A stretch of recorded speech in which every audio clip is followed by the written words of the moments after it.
കേരള കർഷക തൊഴിലാളി union Ponnani municipal committee പൊന്നാനിയിൽ പൊതുയോഗം സംഘടിപ്പിച്ചു. KSKTU പൊന്നാനി മുനിസിപ്പൽ കമ്മിറ്റിയുടെ ആഭിമുഖ്യത്തിൽ കേന്ദ്ര സർക്കാരിന്റെ കേരളത്തോടുള്ള അവഗണനയ്ക്കെതിരെയും കർഷകരെ അടിച്ചമർത്തുന്ന അനീതിക്കെതിരെയുമാണ് പാവങ്ങളുടെ പടയണി എന്ന പേരിൽ പൊതുയോഗം നടത്തിയത്.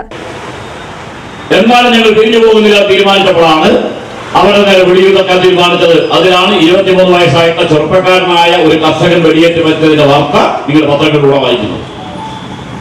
നിങ്ങൾ നോക്കുക, പാവപ്പെട്ട കൃഷിക്കാരുടെ സമരത്തെ എങ്ങനെയാണ് നേരിടുന്നത് നോക്കുക. എന്നാൽ അങ്ങനത്തെ വില കിട്ടാത്ത കാർഷികോൽപ്പന്നങ്ങൾ വാങ്ങി ശേഖരിച്ച ആ കാർഷികോൽപ്പന്നങ്ങൾ മാർക്കറ്റിലേക്ക് എത്തുമ്പോൾ വില കുറയുന്നുണ്ടോ? സാധാരണക്കാരന് കൊടുക്കുമ്പോൾ വില കുറയുന്നുണ്ടോ? അതിന്റെ വില കൂട്ടിക്കൊണ്ടിരിക്കുക. കാരണം നേരത്തെ ഞാൻ ചൂണ്ടിക്കാണിച്ചതുപോലെ അതിന്റെ വിതരണ സംവിധാനം മുഴുവൻ സ്വകാര്യ മേഖലയിൽ കൊടുത്തിരിക്കുക.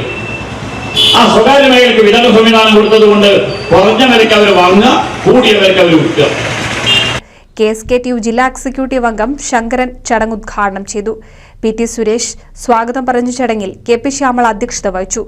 ഗോപിദാസ്, വേണു, സനൽകുമാർ എന്നിവരും പങ്കെടുത്തു. NCV news Ponnani. 1000 വിവാഹങ്ങൾക്ക് ഒരേ ഒരു